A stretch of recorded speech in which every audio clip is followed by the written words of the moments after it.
Hello everyone, स्वागत है आपका एक और नए सेशन के अंदर। तो बच्चों कंटिन्यू करते हैं अपना चैप्टर नंबर 12 कंज्यूमर प्रोटेक्शन। अभी तक हम क्या क्या देख चुके हैं, जरा रीड करेंगे। इंट्रोडक्शन देख लिया हमने, फिर हमने देख लिया था कौन कौन सी ऐसी प्रॉब्लम्स हैं जो हमारे कंज्यूमर भाई लोग फेस करते हैं। जैसे हमने 10 प्रॉब्लम देखी थी। उसके बाद हमने देखा था importance of consumer protection from consumer point of view, from business point of view. Consumer के पॉइंट ऑफ व्यू से कितनी थी? 3 थी। कौन सा? Wide spread exploitation. दूसरा हमने क्या देखा था? Unorganised consumer. तीसरा हमने क्या देखा था? Consumer ignorance. My x was unique. फिर हमने देखा था बिजनेस के पॉइंट ऑफ व्यू से हमने कितने पढ़े थे? 5 पढ़े थे।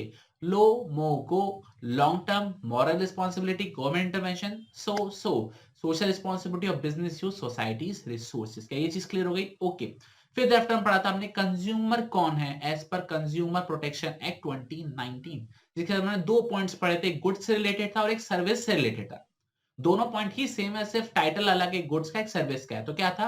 गुड्स आपने खरीदा कंसिडरेशन के बदले में। 4 पॉइंट की डेफिनेशन थी। कंसिडरेशन होना जरूरी है। दूसरा, या तो पे कर दिया हो या फिर प्रॉमिस कर दिया हो, पार्टली पे कर दिया हो, पार्टली प्रॉमिस कर दिया गया हो, या फिर कोई डेफर्ड पेमेंट का सिस्टम हो। इसके अलावा आप यूजर हो, ठीक है, खरीदा किसी और ने, सर्विस ली किसी और ने, लेकिन उसकी परमिशन से आप यूज कर रहे हो, तब भी आप कंज्यूमर कहलाओगे। लेकिन कब आप कंज्यूमर नहीं कहलाओगे? जब आप उस सर्विस को कमर्शियल पर्पस के लिए या फिर उस गुड्स को कमर्शियल पर्पस के लिए यूज कर रहे हो। क्या ये चीज क्लियर हो गई? ओके।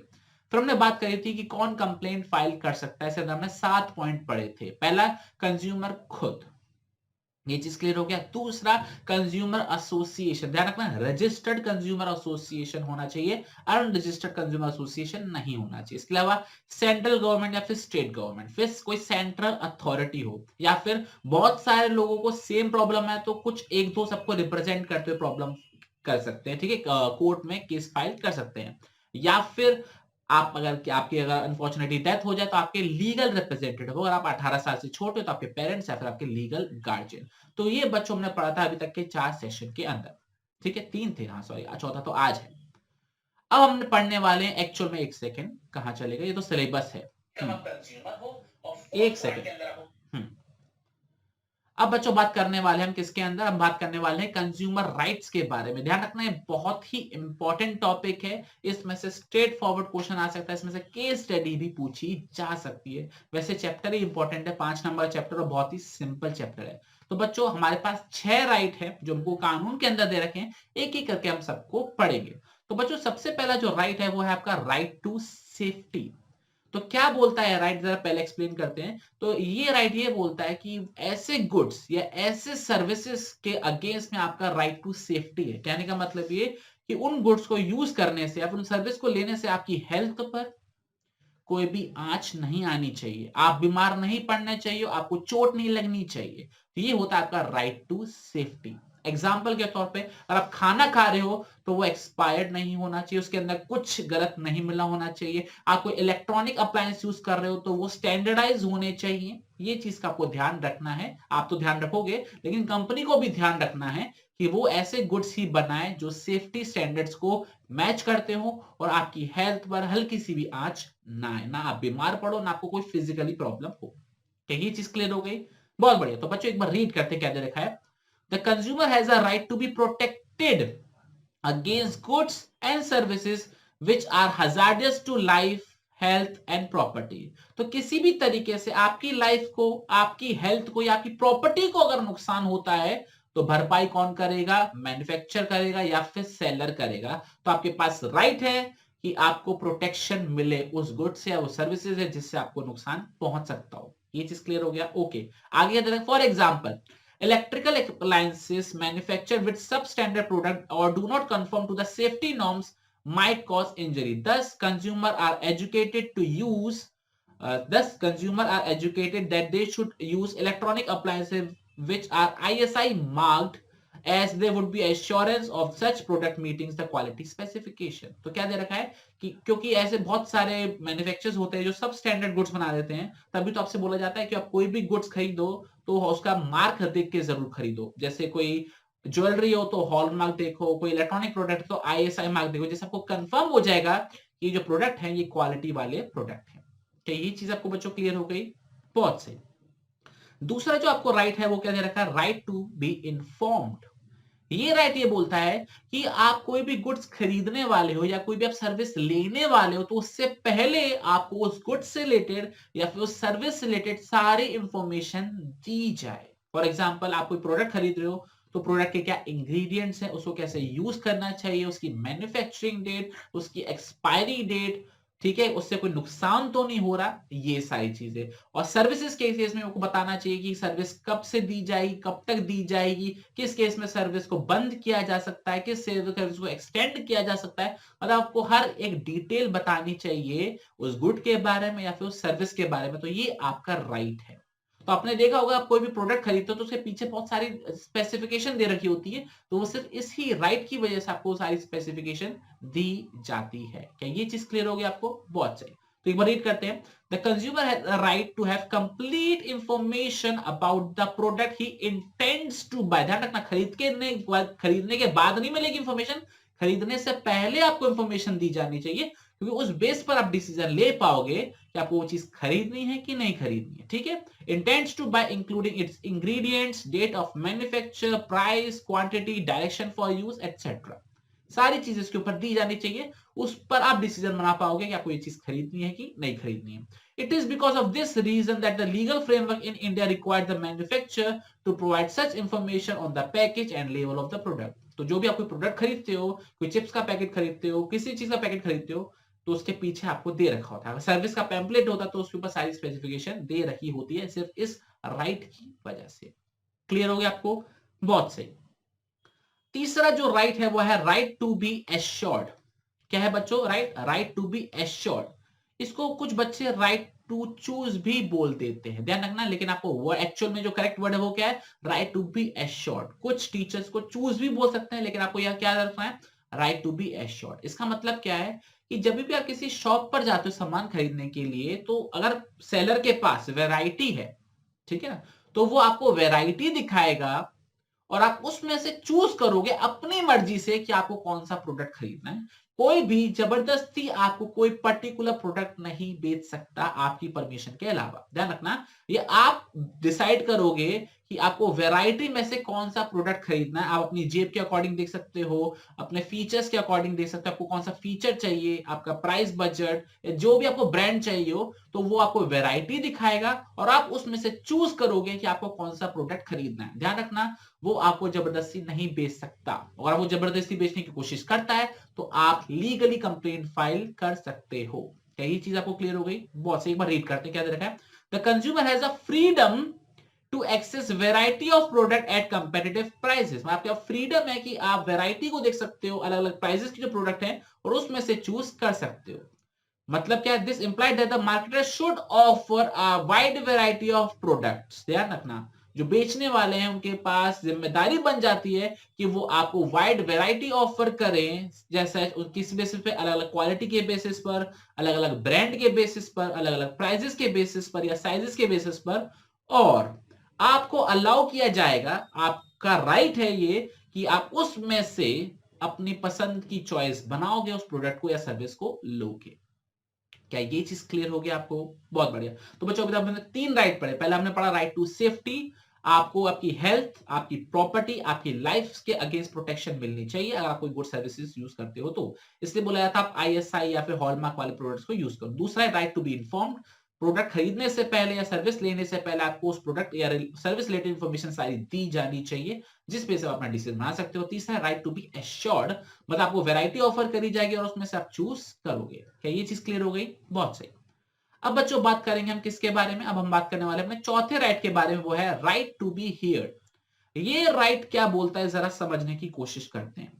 देखो, ये राइट बोलता है कि कल को अगर आपको ऐसा लगता है कि यार ये मैंने सामान खरीदा था, जैसा उन्होंने बताया था वैसा ये सामान नहीं है, मतलब मुझे सामान यूज करने में मजा नहीं आया, डिससेटिस्फाइड फील कर रहा हूं, या जैसी सर्विस उन्होंने मुझे बताई थी वैसी उन्होंने मुझे सर्विस नहीं दी है, तो उस केस में आप कंप्लेंट फाइल कर सकते हो और आपकी बात सुनी जाएगी। ध्यान रखना, आई रिपीट, आप कंप्लेंट फाइल कर सकते हो और आपकी बात सुनी जाएगी। तभी आपने देखा होगा आपको कस्टमर सपोर्ट का नंबर दिया जाता है, कस्टमर केयर का नंबर दिया जाता है। तो क्या है कि कल को आपको कोई भी कंप्लेंट होती है तो आप उनको कंप्लेंट करके अपनी प्रॉब्लम को सॉल्व करते हो या करवा सकते हो।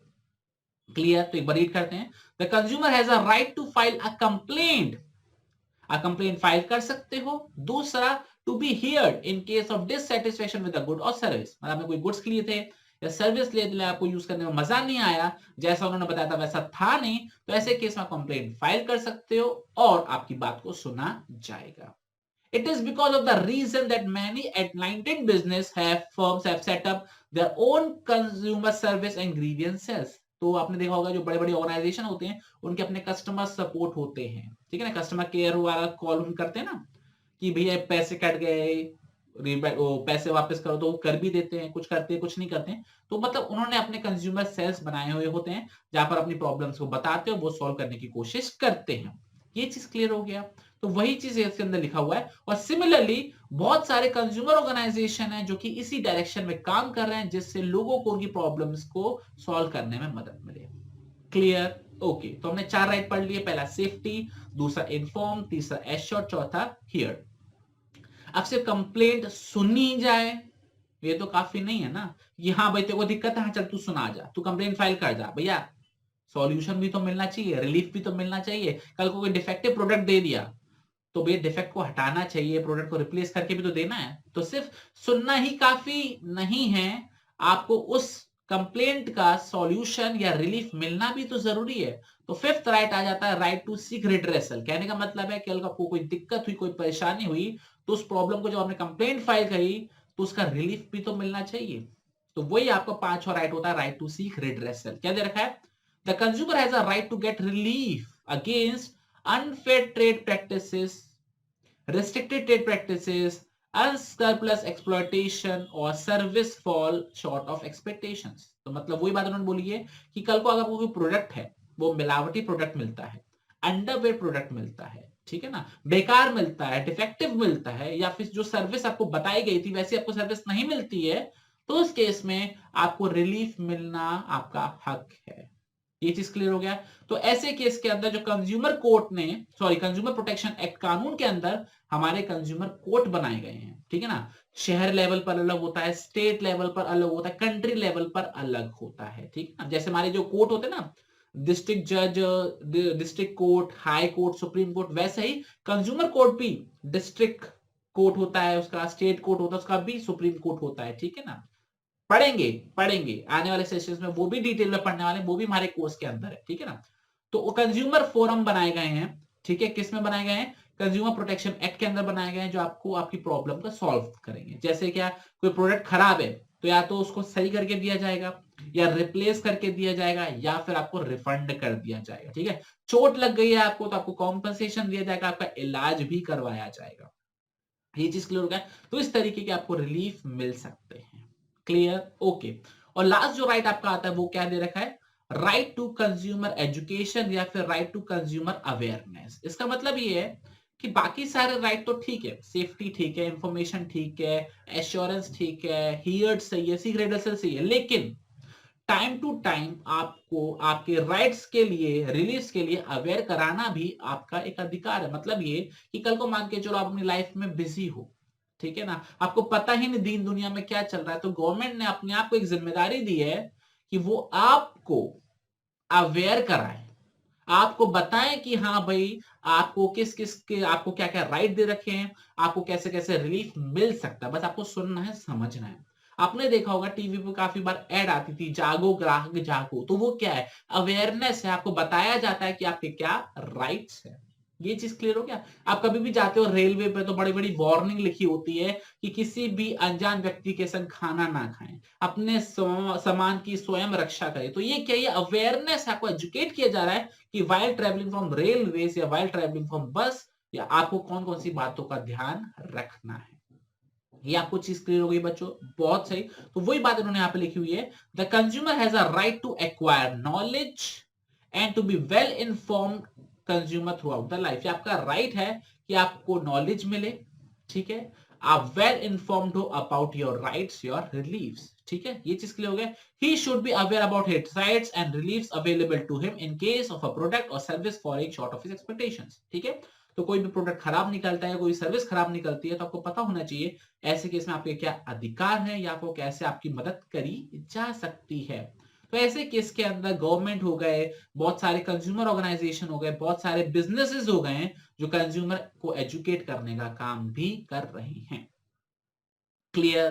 तो बच्चों ये थे हमारे 6 के 6 राइट और बहुत ही सिंपल है। पहला राइट टू सेफ्टी, आपकी लाइफ, आपकी हेल्थ, आपकी प्रॉपर्टी के अगेंस्ट आपको प्रोटेक्ट किया जाना चाहिए ऐसे गुड्स जो आपको हार्म पहुंचा सकते हैं। दूसरा right to be informed, product या सर्विस से रिलेटेड खरीदने से पहले आपको सारी इंफॉर्मेशन दी जानी चाहिए। तीसरा राइट टू बी एश्योर्ड, मतलब आपको वैरायटी ऑफर करी जानी चाहिए और उसमें से आप चूज करोगे अपनी प्रेफरेंस के अकॉर्डिंग। फिर है हमारा right to be heard, right to आपको कंप्लेंट फाइल कर सकते हो, आपकी प्रॉब्लम को सुना जाएगा। उसके बाद राइट टू सीक रेड्रेसल, मतलब जो भी प्रॉब्लम है उसको सॉल्यूशन दिया जाएगा।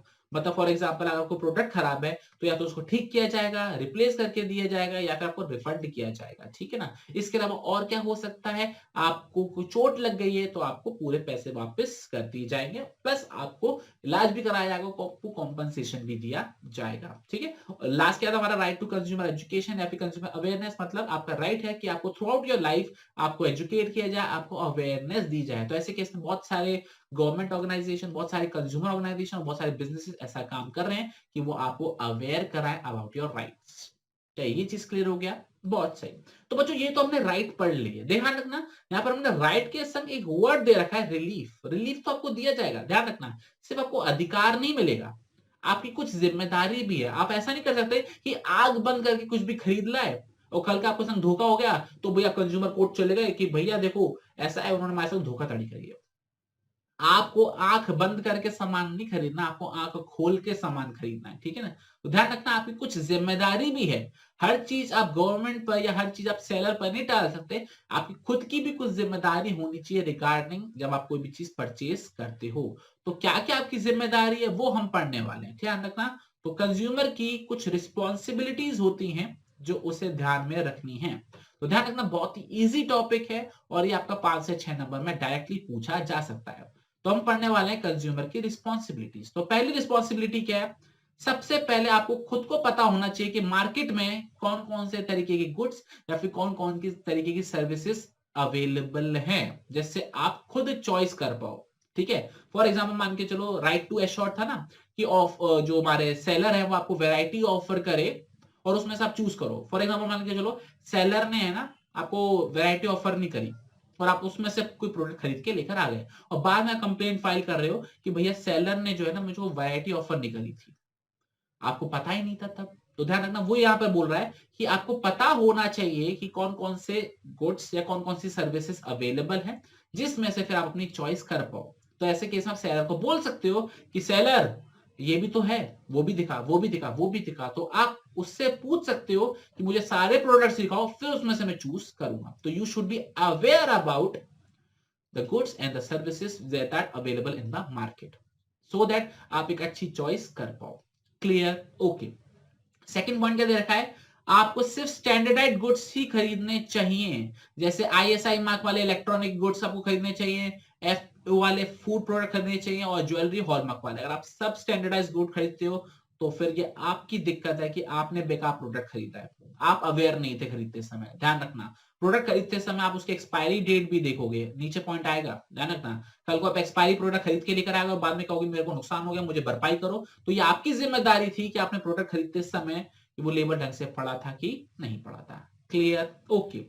थर्ड पॉइंट क्या दे रखा है आपको, learn about the risk associated with the product and services, follow manufacturer instruction and use product safely। तो बच्चों उसके अंदर वो दे रखा है जब भी आप कोई प्रोडक्ट खरीदते हो तो उसका यूजर मैनुअल आता है, ठीक है ना, उसको आप ध्यान रखो। तो आप उस प्रोडक्ट को यूज करने में क्या क्या खतरा हो सकता है उस चीज का भी आपको ध्यान में होना चाहिए जो यूजर मैनुअल में दे रखा होता है। और हम सबसे पहले क्या करते हैं, उस यूजर मैनुअल को ही फेंक देते हैं, ठीक है ना। ये तो हमको आता है, हम तो यूट्यूब पे ट्यूटोरियल देखेंगे उसको कैसे यूज करना, हम मैनुअल को पढ़ते ही नहीं है। तो ध्यान रखना कल को कुछ कांड हो जाता है और बाद में प्रूफ हो गया कि आपने मैनुअल नहीं पढ़ा था तो आपको रिलीफ नहीं मिलेगा। तो ध्यान रखना मैनुअल पढ़ना जरूरी है। क्लियर? ओके, आपकी जिम्मेदारी है। Fourth point, read labels carefully. ध्यान रखना आप कौन सा सामान खरीद के लेकर आ रहे हो, उसमें इंग्रेडिएंट्स क्या है, उसकी मैन्युफैक्चरिंग डेट क्या है, उसकी एक्सपायरी डेट क्या है, ये आपकी जिम्मेदारी है कि आप उस प्रोडक्ट को खरीदते समय चेक करें, लेबल चेक करें। कल को आप ये नहीं बोल सकते मैंने तो बिना लेबल खरीद पढ़े देख लिया था, मेरे को तो पता था ये भरोसे वाले आदमी है, मैं तो बिना लेबल पढ़े प्रोडक्ट खरीद लिया, मुझे नुकसान हो गया। तो ये आपकी गलती है कि आपने वो लेबल क्यों नहीं पढ़ा। Clear, okay. इसके अलावा आपको ध्यान रखना है, खुद को आपको एसर्ट करवाना है कि हाँ भाई आपको फेयर डील मिल रही है। ऐसा नहीं हो कि आप खुद ही जाकर आप बोल रहे हो कि भैया तू बस मेरे को काम करके दे दे। फेयर डील होनी चाहिए, कोई भी अनफेयर डील नहीं होनी चाहिए, कोई भी ऊपर नीचे नहीं होना चाहिए, ना फेयर डील होनी चाहिए। इसके अलावा 6 point, B honest on your dealing. Black market से चोरी का सामान नहीं होना चाहिए, बकायदा इज्जत से दुकान से सामान लाया और खरीदना होना चाहिए। उससे कोई दिक्कत होती है तो आप कंज्यूमर कोर्ट में जा सकते हो। आप ये नहीं कह सकते कि तो मैंने चोरी का सामान खरीदा था, इससे मुझे चोट लगी, मुझे मुआवजा चाहिए। ठीक है, ऐसा आपके संग नहीं होगा। Be honest on your dealing. क्या लिखा हुआ? Choose only from legal goods and services and discourage scrupulous activities like black marketing hoarding. तो ध्यान रखना, ब्लैक मार्केटिंग से आप कोई ब्लैक मार्केट से कोई आप सामान खरीदते हो या कोई इलीगल सामान खरीदते हो, आप उससे नुकसान होता है तो आपको रिलीफ नहीं मिलेगा। क्लियर हो गया? कोई प्रॉब्लम कोई परेशानी हो तो बताओ।